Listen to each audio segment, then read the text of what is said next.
Vamos falar sobre a drenagem venosa no tórax e no abdômen, com foco no sistema ásico e no sistema porta. Temos que o destino final do sangue venoso se dá no átrio direito, onde ele acessa essa câmara através da veia cava superior, da veia cava inferior e do seio coronário, que não está retratado aqui na nossa esquematização, mas que trará o sangue venoso advindo das camadas cardíacas, como o epicárdio e miocárdio. Quando as veias braquiocefálicas se convergem, se associam, elas drenam o seu sangue formando um vaso denominado de veia cava superior. A veia cava superior, ela vai ter como destino o átrio direito. Porém, antes de acessar essa câmara, ela encontra ao nível de T4 e T5 um vaso sanguíneo que drena dentro dela, chamado de veia ásico. Essa veia ásico, ela vai poder se desenvolver em dois lugares nos indivíduos. Ela pode estar bem ao centro, anteriormente à coluna vertebral, de modo a drenar o sangue vindo das paredes e das vísceras, tanto do lado direito quanto esquerdo, ou ele pode se desenvolver em alguns indivíduos do lado direito, como é o caso dessa representação, necessitando que do lado esquerdo haja o desenvolvimento de veias correspondentes, que também vão ter acesso aos afluentes viscerais e parietais. As veias correspondentes ao sistema, à veia ásigo, elas são chamadas de hemiásigo, e elas terão que ser duas. Por quê? Porque, como o próprio nome diz, hemi, elas só fazem metade do trajeto. Então, a gente tem uma veia hemiásigo que parte de T10 até T7, e tem uma veia hemiásicodita acessória que vai partir para o compartimento superior ali no tórax. Assim, esse sistema ásigo ele está representado pela cor azul mais claro, porque eles estão localizados mais profundamente à veia cava inferior. Vejam que acessam, drenam nesse sistema ásico o sangue vindo de órgãos torácicos, através dos afluentes ditos viscerais, como as veias bronquiais, mediastinais, pericárdicas e esofágicas, bem como os afluentes parietais, que trazem o sangue advindo das paredes corporais ali do tórax, como as veias intercostais posteriores, a subcostal e as frênicas superiores, que drenam a face superior do diafragma. Assim, esse sistema ásigo, ele leva o sangue desses afluentes direto para a veia cava superior e faz com que haja acesso ao átrio direito por esse vaso. É importante destacar que, no lado esquerdo, quando as hemiásigos estiverem presentes, há autores que dizem que a hemiásigo, ela drena direto na ásigo, ou ela pode levar o seu sangue, conduzir o sangue à hemiásigo acessória, que por sua vez também drena na ásigo, ou também pode drenar lá na veia bracocefálica esquerda, porque as hemiásigos estão do lado esquerdo. Quando o destino, a drenagem do sangue que está na hemiásigo acessória em direção à veia bracocefálica esquerda, ela encontra no caminho a veia intercostal superior esquerda, a veia torácica interna esquerda, para depois ter acesso o seu sangue à veia bracocefálica esquerda, para que ele chegue na veia cava superior e posteriormente chegue ao coração. Assim, a gente tem uma visão da drenagem venosa dentro do tórax. Só que a nossa veia cava inferior, perdão, ela perfura, ultrapassa o diafragma através de uma abertura chamada de forame da veia cava. E as contrações do diafragma irão afetar no fluxo sanguíneo no interior da veia cava.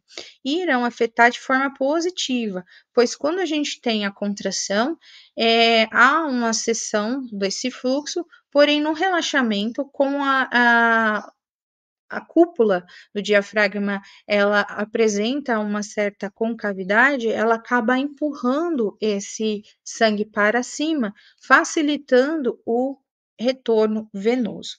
Após passar pelo diafragma, a veia cava inferior acessa o nosso abdômen. E aqui a gente tem algumas tributárias diretas dessa veia cava inferior. A veia cava inferior, ela vai até L5 e ela se forma pela convergência das duas veias ilíacas comuns, tanto do lado direito quanto do lado esquerdo. Nós temos as seguintes tributárias vindo aqui do lado direito dessa veia cava inferior. A veia frênica inferior direita, que drena direto na veia cava inferior, as veias hepáticas, que, como o próprio nome diz, saem do fígado em direção à veia cava inferior. Então, as veias hepáticas existem as próprias, que é uma para cada lado, um para o lado direito e esquerdo do fígado, que se convergem em hepáticas comuns, que dão acesso à veia cava inferior. Daí, nós temos as veias gonadais direitas, que vão acessar diretamente a veia cava inferior. Nós temos as veias suprarrenais também do lado direito, que drenam na veia cava inferior. E nós temos as veias lombares, que alguns autores dizem que os dois últimos pares, ou seja, o terceiro e o quarto par, podem drenar diretamente na veia cava inferior. E nós vamos ver aonde as demais vão drenar das veias lombares, tá? Antes da gente dar um foco um pouco maior para o sistema porta, temos que nos lembrar que a veia frênica inferior esquerda, a veia suprarrenal esquerda e as veias testiculares ou ováricas do lado esquerdo, elas drenam na veia renal esquerda, tá? E ambas as veias renais, tanto a direita quanto a esquerda, são tributárias diretas da veia cava inferior. Então, frênica inferior, suprarrenal, testicular ou ovárica direita drenam direto e esquerda drenam na veia renal esquerda para posteriormente drenar na veia cava inferior. Vamos agora conversar um pouco sobre o sistema porta. Quando a gente fala do sistema porta, a gente tem que lembrar que é um sistema de vasos que está interligando dois órgãos, ou seja, eu estou saindo do meu intestino e estou chegando ao fígado. Então, quando eu saio de um capilar e vou para outro sistema capilar, esse vaso que está no meio dos capilares é chamado de veia porta. Então, a veia porta do fígado, ela está dando acesso, ela está levando o sangue até o fígado e é um sangue proveniente dos intestinos, ou seja, que vai estar cheio de nutrientes que são absorvidos no interior desses órgãos.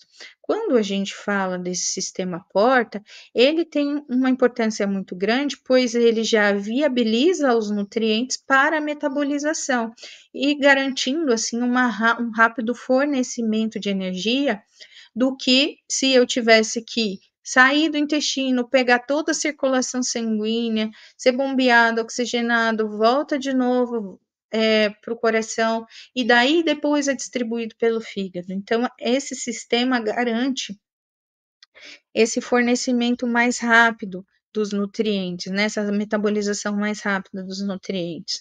É claro que aqui a gente também tem que lembrar que isso pode nem sempre ser benéfico, sobretudo quando a gente fala de medicações. Então, a farmacologia sempre remete muito ao sistema porta em alguns medicamentos que, ao serem absorvidos pelo fígado, pelo intestino, acabam acessando o fígado antes de acessar a circulação sanguínea e acabam sendo metabolizados.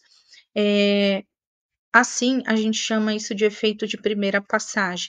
São algumas das importâncias do sistema porta para a prática clínica. Quando a gente fala da veia porta, então é ela quem leva o sangue para o fígado. O fígado mais ou menos vai estar aqui, entre a veia porta e a veia hepática. Então, a entrada do sangue no fígado se dá pela veia porta e a saída do sangue do fígado em direção à veia cava inferior se dá pelas veias hepáticas. A veia porta do fígado, portanto, ela vai trazer o sangue vindo tanto do lado direito quanto do lado do esquerdo dos intestinos, então ela vai ser oriunda da fusão ali, do encontro da veia mesentérica superior, da veia esplênica, que vão gerar essa veia porta do fígado. A veia esplênica, durante o seu trajeto, normalmente recebe o sangue da veia mesentérica inferior. Porém, na minoria dos indivíduos, aproximadamente 30%, há contribuição na formação da veia porta do fígado pela veia mesentérica inferior. Então, em 30% dos indivíduos, 3 vasos formam a veia porta do fígado. Nos outros 70, 2 vasos, ou seja, só a esplênica e a mesentérica superior, que vão fazer a formação da veia porta do fígado. Aqui, ainda faltou para a gente abordar esse sistema ásico, como que ele está interligado com a parte abdominal. Então, a veia ásigo, hemiásigo e hemiásigo acessória, elas estão presentes no tórax, porém, elas são continuidades de veias que estão presentes no abdômen, que têm um trajeto ascendente, denominadas de veias lombares ascendentes. Assim, as veias lombares ascendentes, após passar o diafragma, permitem que o sangue suba, acesse o sistema hemiásico e consiga ter acesso lá à veia cava superior, através desse sistema. As veias lombares, elas também têm uma particularidade, elas não estão somente conectadas com o sistema ásico, elas também estão conectadas entre si, permitindo que o sangue passe da veia lombar ascendente direita para a esquerda e vice-versa, e também elas estão conectadas às veias ilíacas comum, permitindo que o sangue acesse ali a veia ilíaca, tá? E também há alguns relatos de que elas podem ter acesso à veia cava inferior, permitindo assim toda uma drenagem alternativa de sangue. As veias lombares que não acessam, que não drenam diretamente na veia cava inferior, os 2 primeiros pares, eles têm vias de drenagem que variam entre os indivíduos. Eles podem cair nas veias lombares ascendentes e aí ter diferentes trajetos, através do acesso à veia cava inferior ou através do acesso à veia ásigo. Quando a gente olha o todo, o que a gente percebe? A gente percebe que esse sistema ásigo, ele faz uma comunicação, ou seja, uma anastomose entre as duas cavas, chamada de anastomose cavo-caval, onde eu vou ter vias alternativas de drenagem, caso haja algum tipo de obstrução. Então, imagino que há uma obstrução na veia lombar ascendente, sei lá, uma hipótese. Esse sangue ele consegue retornar, acessar a veia cava inferior, ou ele consegue subir, como as lombares ascendentes estão interligadas entre si, subir, acessar o sistema ásico e acessar a veia cava superior. Veja que o sangue ele pode pegar a veia cava, uma via de drenagem pela cava inferior e através desse sistema ásico também acessar a veia cava superior. É por isso que há a permissão da anastomose cavo-caval através desse sistema.